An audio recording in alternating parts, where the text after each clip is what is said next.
नगर परिषद भरती गट क आणि गट ड ची जाहिरात लवकरच या ठिकाणी प्रसिद्ध होण्याची दाट शक्यता आहे. म्हणजेच पुढील 15 ते 20 दिवसांमध्ये याची ऍड येऊ शकते आणि याची एक्झाम जी आहे ती TCS मार्फत होण्याची शक्यता आहे.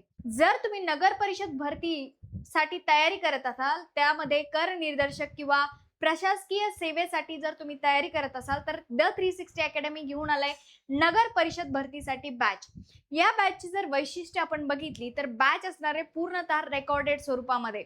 याच्यामध्ये पूर्ण लेक्चर जे आहे ते अपडेटेड स्वरूपामध्ये आपण अपडेट केलेले आहेत. त्याचबरोबर PDF स्वरूपात नोट्स देखील तुम्हाला या ठिकाणून घेता येणार आहे, प्रिंट देखील तुम्हाला काढता येणार आहे आणि या ठिकाणी क्वेश्चनचा सराव देखील तुमचा करून घेतला जाणार आहे. तर तुम्हाला करायचंय काय, तुम्हाला जायचंय प्ले स्टोअरला जाऊन द 360 अकॅडमीचे ऍप डाउनलोड करून सरळ सेवेच्या फोल्डर मधून तुम्ही नगर परिषद भरती 2026 ची बॅच परचेस करू शकतात किंवा जर तुमचे कुठलेही डाउट्स असेल तर तुम्ही आपल्या डिस्क्रिप्शन बॉक्स मध्ये दिलेल्या नंबरवरती कॉन्टॅक्ट करू शकता.